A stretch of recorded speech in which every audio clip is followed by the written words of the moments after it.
বিশ্ব ফুটবলের সবচেয়ে সফল দল বলা হয় ব্রাজিলকে। এখন পর্যন্ত সর্বোচ্চ সংখ্যক ফিফা বিশ্বকাপ জয়ী দল এই ব্রাজিল। তবে ২০২৬ বিশ্বকাপের আগে ব্রাজিলের বাছাই পর্বে যে অবস্থা তৈরি হয়েছে সেটা দলটির ইতিহাস ঐতিহ্যের জন্য হুমকি হয়ে দাঁড়াতে পারে।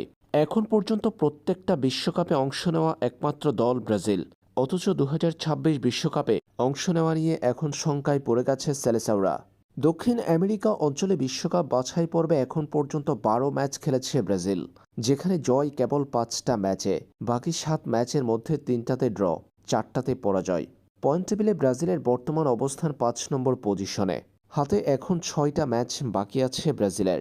যুক্তরাষ্ট্র, মেক্সিকো, কানাডায় অনুষ্ঠিত হতে যাওয়া ৪৮ দলের অংশগ্রহণে বিশ্বকাপ আসরে দক্ষিণ আমেরিকা অঞ্চল থেকে সরাসরি ৬টা দল খেলবে টুর্নামেন্টের মূল পর্বে। পয়েন্ট টেবিলে সপ্তম দলকে খেলতে হবে ইন্টার কনফেডারেশন প্লে অফ।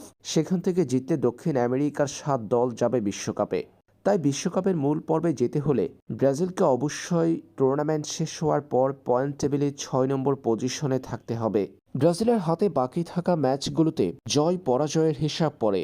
যদি সেলেসাওরা বিশ্বকাপ বাছাই পর্ব টুর্নামেন্ট এই পজিশনে থেকেও শেষ করতে পারে, অর্থাৎ পরবর্তী ৬ ম্যাচের কোনোটিতে জয় না পেলেও অন্তত পরাজিত না হলে, পজিশন নিচে না নামলে ব্রাজিল এই পজিশনে থেকেই বিশ্বকাপের মূল পর্বে সরাসরি যেতে পারবে, যেহেতু ৬ দল খেলবে সরাসরি। দক্ষিণ আমেরিকা অঞ্চলের ১০ দলের অংশগ্রহণে এই বিশ্বকাপ বাছাই পর্ব টুর্নামেন্ট থেকে সরাসরি বিশ্বকাপের মূল পর্বে জায়গা করে নেওয়ার জন্য এখন প্রয়োজন ২৪ পয়েন্ট। ব্রাজিলের যেহেতু ১৮ পয়েন্ট, আর এই মুহূর্তে ব্রাজিল যদি ২টা ম্যাচ জিতে, অর্থাৎ হাতে বাকি থাকা সব শেষ ৬ ম্যাচ থেকে ২ ম্যাচে জয় পায়, সেই ক্ষেত্রে ব্রাজিলের পয়েন্ট দাঁড়াবে ২৪, আর বিশ্বকাপের মূল পর্বে সরাসরি খেলতে পারবে এই পয়েন্ট নিয়ে। তাই ব্রাজিলের এখন প্রয়োজন ২ জয়।